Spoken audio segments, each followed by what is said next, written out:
দেখেন ভাই, আমি এখন যে কথাগুলো বলবো সেই কথাগুলো অনেকের কাছেই ভালো লাগবে না।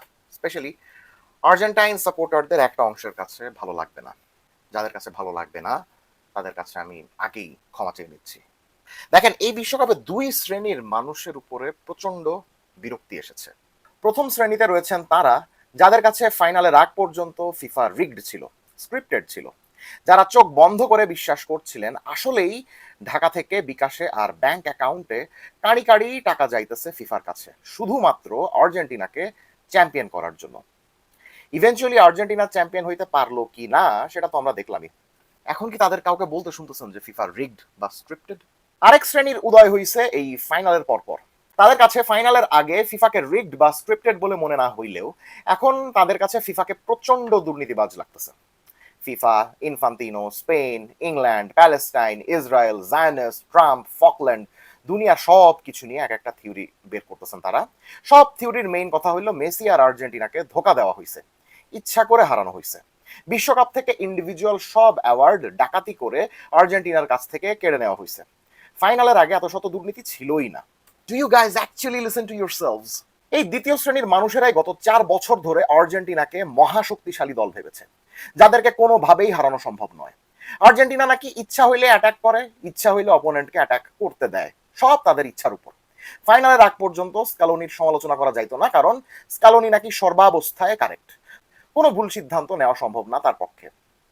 কেন রে ভাই, আর্জেন্টিনা কি আসমান থেকে নাজিল হওয়া ফেরেশতাদের কোনো দল যে তাদেরকে কখনো হারানোই যাবে না বা তারা খারাপ খেলতে পারবে না? তাদেরকে শট নেওয়াই লাগবে, তাদেরকে স্পেনের এগেনস্টে ভালো খেলাই লাগবে। এই একই ধরনের নাকুচা মানসিকতা কয়েকদিন আগেই আমরা দেখছিলাম আরো এক শ্রেণীর সাপোর্টারদের মধ্যে। রাউন্ড অফ 16 পর্যন্ত এরা দুই চোখে কার্লো অ্যানচেলত্তির স্কোয়াড, ট্যাকটিক্স, ফিলসফি আর ক্রিস্টিয়ানো রোনালদোর পারফরমেন্সের মধ্যে কোনো নেগেটিভিটি দেখেন নাই। যেই রাউন্ড অফ 16 শেষ হয়েছে সেই দল ফাইনালের আগ পর্যন্ত ফিফার কনস্পিরেসি থিওরির দোকান নিয়ে বসছিল। মেসি ইনফান্তিনোর সন্তান, ইনফান্তিনো মেসিকে সব বাড়তি সুবিধা দেয়, রেফারি নাকি ইচ্ছা করে আর্জেন্টিনাকে কার্ড দেয় না, মেসি ভিএআর কিনে ফেলছে, অপোনেন্টের ন্যায্য গোল বাতিল করে দেয়, কত কত থিওরি। আর এখন সেই থিওরির দোকানের ঠিকাদারিটা চলে গেছে ফাইনাল হারা আরেকটা দলের সাপোর্টারদের কাছে। যাই হোক, বিকাশের মাধ্যমে ঢাকা থেকে আর্জেন্টিনাতে টাকা যাক বা না যাক, বা বিশ্বকাপ জেতার জন্য লিওনেল মেসিদেরকে অফার দেওয়া হোক বা না হোক, যাই হোক না কেন, আপনি কিন্তু ঠিকই বিকাশের অফার উপভোগ করতে পারবেন। কারণ দেশ জুড়ে 45,000-এরও বেশি দোকান ও অনলাইন শপে চলছে বিকাশের 10,000 টাকারও বেশি অফার। এজন্য যে কোনো কেনাকাটায় পেমেন্ট মানেই বিকাশ।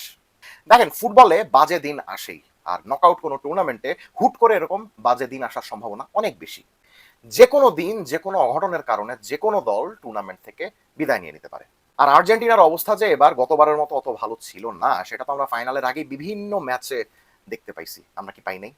ফাইনালের আগে মোটামুটি প্রত্যেকটা ম্যাচে 39 বছর বয়সী একজন লিওনেল মেসি বারবার আর্জেন্টিনাকে উদ্ধার করছিলেন একের পর এক ম্যাচে। তাদের দলগত পারফরমেন্স কিন্তু সেরকম ভালো কখনোই ছিল না। পুরা টুর্নামেন্টে দাপট দেখানো দল সবসময় শিরোপা জিতলে পুস্কাসের হাঙ্গেরি 54 বিশ্বকাপ শেষে হতাশ হয়ে বাড়ি ফিরত না। ইয়োহান ক্রিফ বা নিস্কেন্সদের টোটাল ফুটবলের সেই নেদারল্যান্ডসও বিশ্বকাপ জিতে ফেলতো সেই 1974-এই। 1982-র যে ব্রাজিল দলটার নান্দনিকতার গল্প এখনো মুখে মুখে ফেরে, জিকো, সক্রেটিস আর ফ্যালকাওর সেই ব্রাজিল বিদায় নিয়েছিল বিশ্বকাপের দ্বিতীয় গ্রুপ পর্ব থেকেই। তাই বিশ্বকাপ বাদ দেন, 2007 সালে আর্জেন্টিনার কোপা আমেরিকার স্কোয়াডটার কথা কি আপনাদের খেয়াল আছে? মেসি, রিকেলমে, তেভেজ, ভেরন, আইমার, ক্যাম্বিয়াসো আর ম্যাচেরানোদের সেই নান্দনিক আর্জেন্টিনা ভুরি ভুরি গোল করে ফাইনালে উঠে দুঙ্গার ব্রাজিলের ফিজিক্যাল ফুটবলের সামনে খেলা ভুলে গেল, যেন হারলো 3-0 গোলে। তা এখন কি বলবেন যে সেই ফাইনালের আগে কনমেবল আর্জেন্টিনাকে থ্রেট দিয়েছিল? নাকি পুরো ইউরোতে লুইস ফিগো, ক্রিস্টিয়ানো রোনালদোদের পর্তুগাল অসাধারণ খেলার পর ফাইনালে পুচকে গ্রিসের কাছে হেরে যায় কারণ ওই 2004 সালের ইউরোতে রোনালদো আর তার ফ্যামিলিকে গান পয়েন্টে ধরা হয়েছিল? এখন কি আপনি এটা বলবেন? ফুটবলে যে ভুতুড়ে রেজাল্ট হয় না সেটাও তো না। ব্রাজিল কি কোনো কালেও জার্মানির কাছে 7 গোল খাওয়ার মতো দল?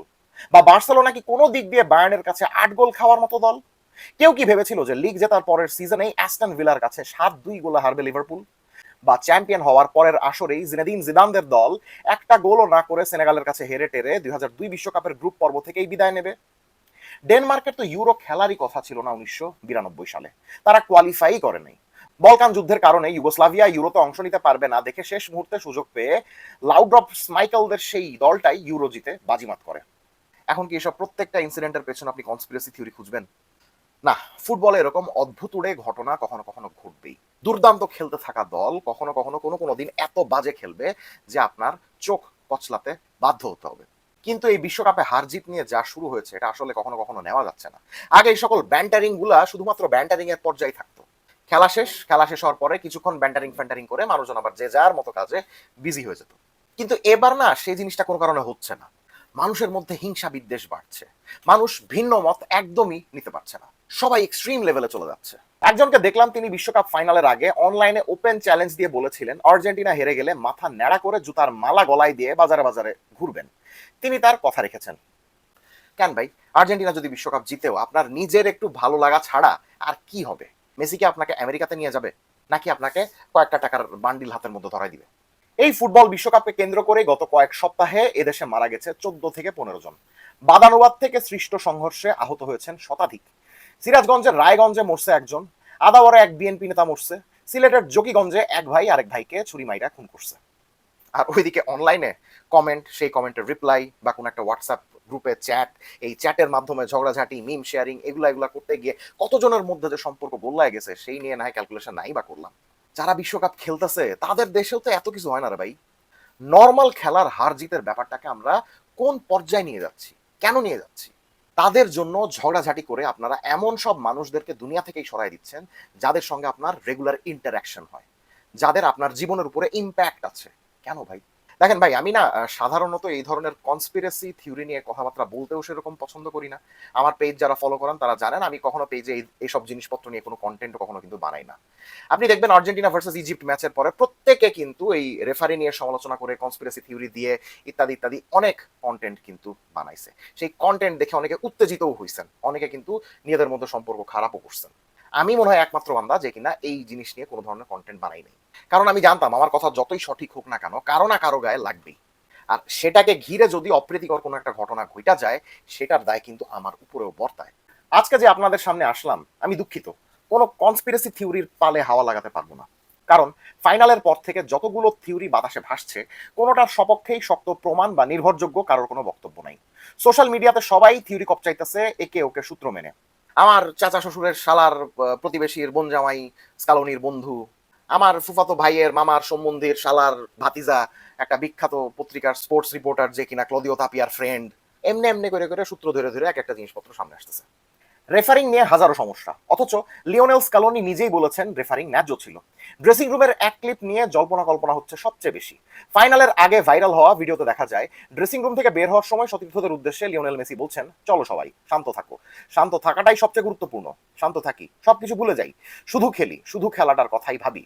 এনজো ফার্নান্দেজ, অ্যালেক্সিস ম্যাকঅ্যালিস্টারদের মুখ ছিল তখন থমথমে। সেই ভিডিও থেকে অনেকেরই ধারণা ফাইনালের আগে হয়তো দলের ভেতরে কোনো অস্বাভাবিক ঘটনা ঘটেছিল কিংবা বাইরে থেকে কোনো চাপ ছিল। অ্যালেক্সিস ম্যাকঅ্যালিস্টার নিজেই জানিয়েছেন মেসির ওসব কথা ছিল খেলা নিয়েই, কিভাবে খেলতে হবে, কি সমাচার, ওগুলো নিয়েই কথা বলেছেন। And of course there is a very high possibility যে ওই সময় লিওনেল মেসি সবাইকে জানিয়ে দিয়েছেন যে আর্জেন্টিনার হয়ে বড় কোনো টুর্নামেন্টে এটাই আমার সর্বশেষ ম্যাচ। এখন আপনি একটা কথা চিন্তা করেন, এই ধরনের ঘোষণা যখন ড্রেসিং রুমে লিওনেল মেসি সবাইকে জানাবেন তখন কি Enzo Fernandez, Alexis MacAllister, Lisandro মার্টিনেজের খারাপ লাগবে না? হাজার হোক মেসি তো তাদেরও আইডল। দেখেন, কনটেক্সটের বাইরে কোনো ভিডিও ক্লিপ যদি ছড়িয়ে পড়ে তাহলে সেই ভিডিও ক্লিপ অনেকভাবে ব্যাখ্যা করা যায়, সেটাকে আমরা জানি না। কথা হচ্ছে সাবস্টিটিউশন নিয়ে। লিসান্দ্রো মার্তিনেজরা নাকি পা ভাঙা গেলেও খেলতে নেমে যায়, কিন্তু এদিন একটা ইনজুরি হওয়ার পরেই মাঠ ছেড়ে চলে গেছে খেলার চেষ্টা না করে। একই অবস্থা নাকি ক্রিস্টিয়ান রোমেরোরও। ভাই, আমরা কি ভুলে গেছি যে লিসান্দ্রো মার্টিনেজ কি পরিমাণ ইনজুরি প্রোন একটা প্লেয়ার?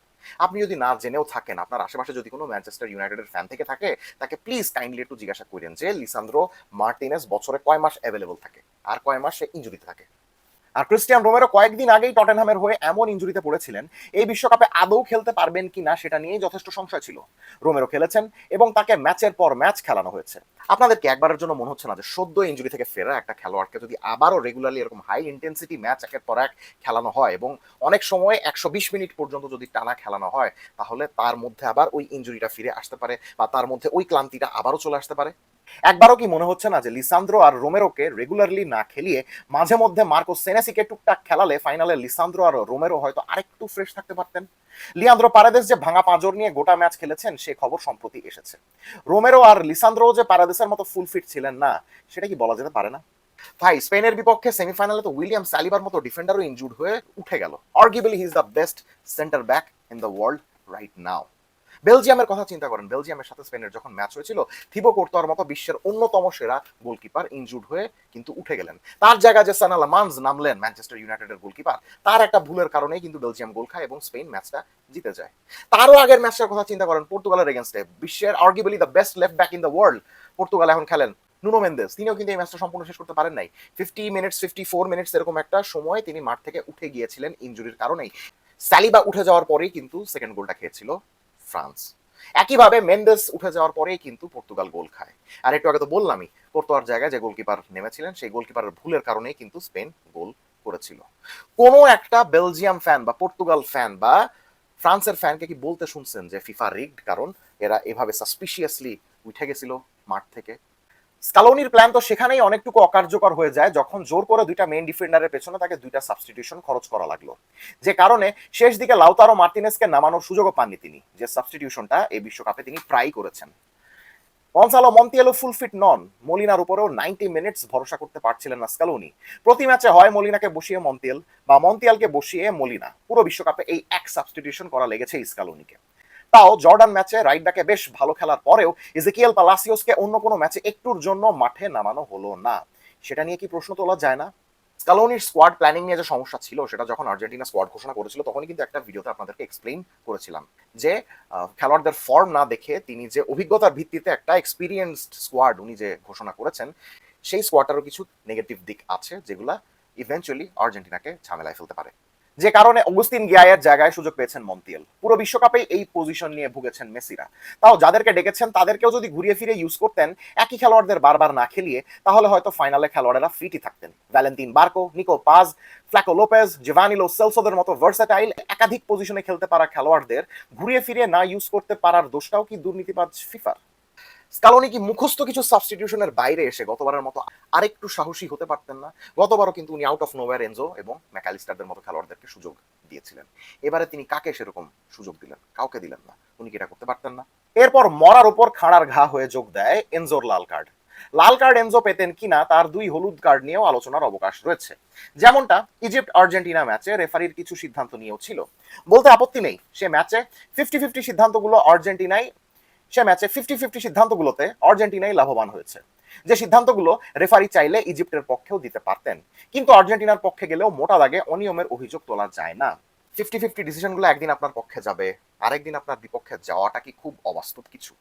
আর্জেন্টিনার কপাল খারাপ, 50-50 চান্সগুলো যেদিন তাদের ভাগ্যে গেল না সেদিনই ফাইনাল ছিল। আর এর পেছনে স্পেনের খেলোয়াড়েরা ফাইনালের আগে যে পরিমাণ মাইন্ড গেম খেলেছেন সেটার কথাও কি আমরা ভুলে গিয়েছি? স্পেনের পক্ষ থেকে আর্জেন্টিনার বিরুদ্ধে রেফারিং এ বাড়তি সুবিধা পাওয়ার অভিযোগ তোলা হয় ফাইনালের ঠিক আগে। সেটা দেখে রেফারি ও ফিফা যদি ফাইনালে 50-50 ডিসিশনগুলোতে স্পেনকে এগিয়ে রাখে সেক্ষেত্রে কষ্ট লাগতে পারে ঠিকই, কিন্তু দুর্নীতির অভিযোগ কি আসলেই তোলা যায়? তাই বলে কি ফিফা দুধে ধোয়া তুলসী পাতা? অবশ্যই নয়। কিন্তু এতদিন ধরে ফিফাকে নিঃস্বার্থ সমর্থন দেওয়ার পরে ফাইনাল ম্যাচ হারার পরপরই কোনো তথ্য প্রমাণ ছাড়া ফিফাকে দুর্নীতিবাজ বলে একের পর এক থিওরি আবিষ্কার করলে আপনাদের সঙ্গে সেসব মানুষের পার্থক্যটা কোথায় থাকলো যাদেরকে নিয়ে কয়েকদিন আগেও আপনারা নিজেরাই ঠাট্টা মশকরা করেছেন? পুরো বিশ্বকাপ জুড়ে আর্জেন্টিনাকে ঘিরে একের পর এক ষড়যন্ত্র তত্ত্ব ছড়ানো হয়েছে, যা নিয়ে খোদ রদ্রিগো দি পলো কথা বলেছেন। ফাইনালের পর সেই একই কাজ করে যাচ্ছেন আর্জেন্টিনার কিছু সমর্থক। পার্থক্যটা তাহলে কোথায় থাকলো? যদি আসলেও এই ফাইনাল নিয়ে পাতানো কিছু থেকে থাকে, কিছু না কিছু বেরিয়ে আসবেই সময়ের সঙ্গে সঙ্গে। কিন্তু সে পর্যন্ত সমানে পাতানো পাতানো চিল্লাপাল্লা করে স্পেনের ক্রেডিট নিয়ে যাওয়ার তো কোনো মানেই হয় না। তারা যথেষ্ট যোগ্যতর দল হিসেবেই জিতেছে, সেটা আমরা খেলার মাঠেই দেখেছি। স্পেনকে কি আমরা তাদের প্রাপ্য ক্রেডিটটুকু দিতে পারি না? আমরা কি ম্যাচটাকে এমন একটা উপলক্ষ হিসেবে ধরতে পারি না যেখানে ফুটবলের বর্তমান রাজা সম্ভাব্য আগামীর রাজাকে তার শিরোপাটা তুলে দিয়েছে অবশেষে? ভাই please, kindly don't be a sore loser. যে কোনো পরাজয়কে গ্রেসফুলি অ্যাকসেপ্ট করতে পারাটাও একটা আদর্শ সমর্থকের লক্ষণ। সেটাই হওয়ার একটু চেষ্টা করি প্লিজ।